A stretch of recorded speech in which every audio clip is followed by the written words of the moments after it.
رسول کریم صلی اللہ علیہ وسلم جب عرفہ سے لوٹے تو پہاڑ کی گھاٹی کی جانب مڑ گئے اور رفع حاجت کی۔ اسامہ کہتے ہیں کہ پھر آپ نے وضو کیا اور میں آپ صلی اللہ علیہ وسلم کے اعضاء پر پانی ڈالنے لگا اور آپ وضو فرماتے رہے۔ میں نے کہا یا رسول اللہ، آپ اب نماز پڑھیں گے؟ آپ نے فرمایا نماز کا مقام تمہارے سامنے یعنی مزدلفہ میں ہے، وہاں نماز پڑھی جائے گی۔ اس حدیث سے ثابت ہوا کہ وضو میں دوسرے آدمی کی مدد لینا جائز ہے۔ صحیح بخاری حدیث نمبر 181۔ مغیرہ بن شعبہ رضی اللہ عنہ ایک سفر میں رسول کریم صلی اللہ علیہ وسلم کے ساتھ تھے۔ وہاں آپ رفع حاجت کے لیے تشریف لے گئے۔ جب آپ واپس آئے، آپ نے وضو شروع کیا تو مغیرہ بن شعبہ آپ کے اعضائے وضو پر پانی ڈالنے لگے۔ آپ صلی اللہ علیہ وسلم وضو کر رہے تھے۔ آپ نے اپنے منہ اور ہاتھوں کو دھویا، سر کا مسح کیا اور موزوں پر مسح کیا۔ صحیح بخاری حدیث نمبر 182۔ عبداللہ بن عباس رضی اللہ تعالی عنہ نے رات رسول کریم صلی اللہ علیہ وسلم کی زوجہ مطہرہ اور اپنی خالہ میمونہ رضی اللہ عنہا کے گھر میں گزاری۔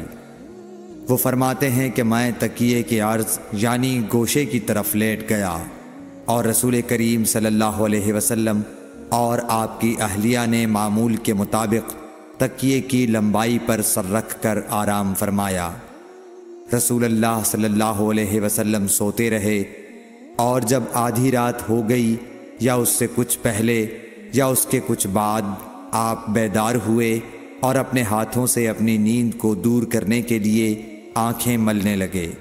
پھر آپ نے سورہ آل عمران کی آخری 10 آیتیں پڑھیں۔ پھر ایک مشکیزے کے پاس جو چھت میں لٹکا ہوا تھا آپ کھڑے ہو گئے اور اس سے وضو کیا، خوب اچھی طرح، پھر کھڑے ہو کر نماز پڑھنے لگے۔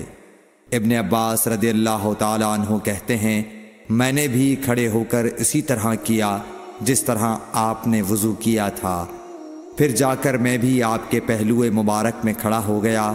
آپ نے اپنا داہنا ہاتھ میرے سر پر رکھا اور میرا دایاں کان پکڑ کر اسے مروڑنے لگے۔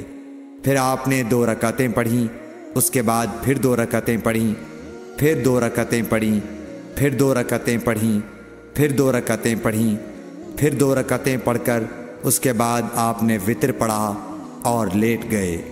پھر جب مؤذن آپ کے پاس آیا تو آپ نے اٹھ کر 2 رکعت معمولی طور پر پڑھیں، پھر باہر تشریف لا کر صبح کی نماز پڑھی۔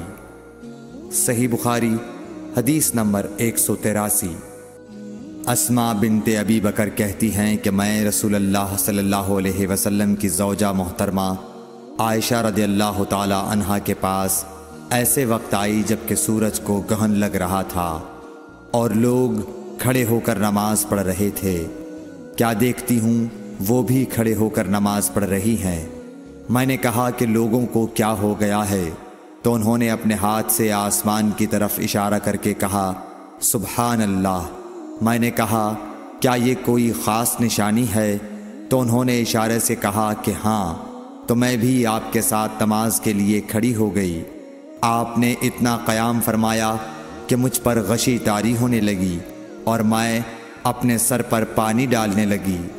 جب رسول اللہ صلی اللہ علیہ وسلم نماز سے فارغ ہوئے تو آپ نے اللہ کی حمد و ثنا بیان کی اور فرمایا آج کوئی چیز ایسی نہیں رہی جس کو میں نے اپنی اس جگہ نہ دیکھ لیا ہو، حتیٰ کہ جنت اور دوزخ کو بھی دیکھ لیا، اور مجھ پر یہ وحی کی گئی ہے کہ تم لوگوں کو قبروں میں آزمایا جائے گا، دجال جیسی آزمائش یا اس کے قریب قریب۔ راوی کا بیان ہے کہ میں نہیں جانتی کہ اسماء نے کون سا لفظ کہا۔